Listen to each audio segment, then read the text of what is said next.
le livre de Chuang-Tzu. Les discussions entre Lao Tzu, Confucius, Yang-Tzu Kiyu et les autres. Deuxième partie. Confucius avait reçu comme nom de naissance Kong Kiyu. À l'âge adulte, il choisit le nom de Chong-Ni. Par l'étude de leurs noms respectifs, on comprend que Lao Tan était l'aîné de la famille des Li, tandis que Confucius était le cadet de la famille des Kong. Pour éclaircir l'usage du nom de Confucius, il faut savoir que le titre honorifique de Maître Kong en français fut latinisé par les jésuites en Confucius. Aujourd'hui encore, les Chinois continuent à l'appeler Kong Tzu. Un jour, Confucius demanda à Lao Tan. Certains s'appliquent à tout unifier et ils prétendent que le licite et l'illicite, ou que le oui et le non sont une même chose qui découle du principe originel, le Tao. D'autres s'appliquent à tout distinguer et ils déclarent que toutes différences sont évidentes et irrémédiables. Ceux qui disent ceci sont-ils sages? De tels hommes, Répondit Lao Tan. se fatiguent sans profit pour eux-mêmes. Ils sont comme des serviteurs accablés par le travail et rongés par le souci. Ils sont comme les chiens des chasseurs ou les singes des bateleurs. Kiyu, je vais te dire une vérité que tu ne peux ni entendre ni répéter. Les sages sont tellement rares que d'aucuns diraient qu'il n'y en a plus. Aujourd'hui, nombreux sont les hommes qui ont une tête et des pieds, mais qui n'ont ni esprit ni oreille. Tu chercherais en vain ceux qui, dans leur corps matériel, ont conservé intacte leur part du principe originel, le Tao.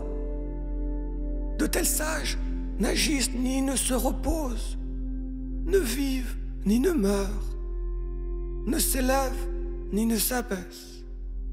Ils sont constance et longévité. Ils se laissent aller au fil de l'évolution universelle. Faire cela est au pouvoir de tout homme.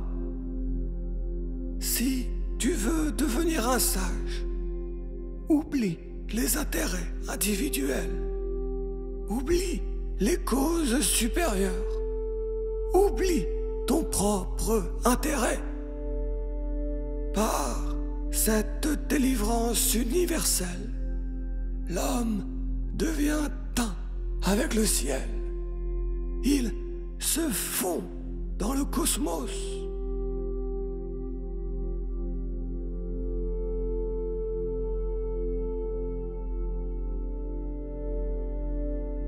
Confucius était accompagné par ses disciples quand ils quittèrent la principauté de Lu. Ensemble, ils se dirigèrent vers l'ouest, vers Luoyang, la capitale des Chu. Confucius souhaitait confier à la bibliothèque impériale ses écrits sur le livre de mutation, le Yi King. Son disciple Tsulu lui dit « J'ai ouï dire qu'un certain Lao Tan fut longtemps l'archiviste de cette bibliothèque. Maintenant, il vit dans la retraite. Faites-lui donc visite. Il pourrait vous aider à obtenir que vos livres soient reçus. » Confucius se caressa la barbe dans une moue méditative et répondit « D'accord, allons-y. »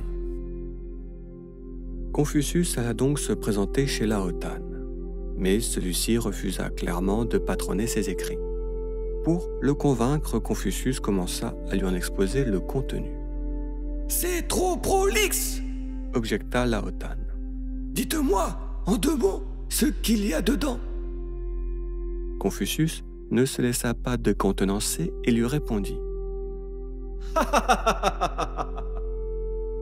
En 2 mots, mon bon monsieur, la bonté et la justice. Ah! Fit Lao Tan. S'agit-il de la bonté et de la justice naturelle?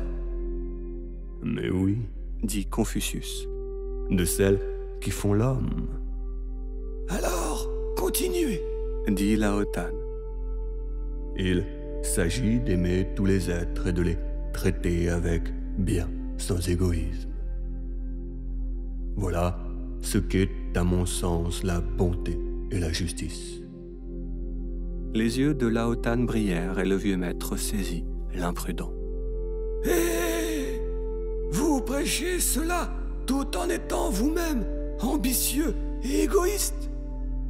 Maître Kong, si vous voulez vraiment du bien à l'Empire, commencez par étudier l'influx invariable du ciel et de la terre, l'éclairage constant du soleil et de la lune, l'ordre parfait des étoiles et des constellations, la stabilité dans les espèces animales et végétales.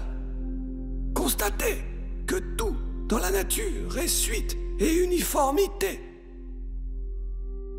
Le Tao pénètre tout de son influence paisible. Vous aussi, unissez votre influence à celle du principe originel. Vous pourrez arriver à quelque chose. Cessez de vouloir introduire avec force vos vertus. Vous êtes tel un homme dont le fils s'est enfui et qui fait battre le tambour pour qu'on lui donne à la chasse. Et au lieu de cela, cherchez donc à le ramener avec calme et douceur. Vos efforts pour rappeler à son de caisse la bonté et la justice auront, je le crains, un résultat négatif. Maître Kong, vous ne faites ainsi qu'effrayer la nature de l'homme.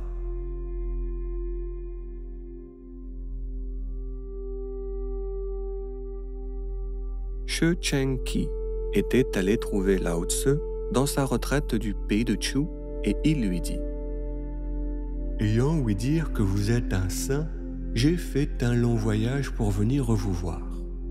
J'ai marché durant 100 jours, au point d'en avoir la plante des pieds calleuse. Et voici que je constate que vous n'êtes pas un saint, parce que vous faites conserver indéfiniment les restes de vos repas. Vous reprochez à votre sœur que les rats ont volé des restes de légumes. Lao Tzu, l'air distrait, le laissa dire et ne répondit rien. Le lendemain matin, She Cheng-Ki retrouva Lao Tzu et lui dit: Hier, je vous ai blâmé. Votre silence m'a fait réfléchir. Je vous présente mes excuses. Lao Tzu lui répondit: Je fais aussi peu de cas de vos excuses que de vos blâmes. Je me suis défait de tout désir d'être appelé un saint, transcendant ou sage. Vous me traiteriez de bœuf ou de cheval que je ne répliquerai pas.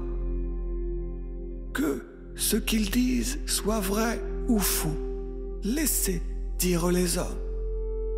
C'est s'épargner l'ennui de leur répondre. C'est mon principe de toujours de laisser dire. Mon silence d'hier n'a été qu'une application. Alors, She Cheng-Ki tourna autour de Lao Tzu, en évitant de marcher sur son ombre. Puis, il se présenta de front et lui demanda ce qu'il devait faire pour s'amender. Lao Tzu le rebuffa en ces termes: Être contrefait dans tous les airs et gestes des notes de passions indomptées et d'intentions déréglées. Prétends-tu, avec ces manières, me faire croire que tu es désireux et capable de culture? Va, je n'ai pas plus de confiance en toi qu'en n'importe quel brigand des frontières.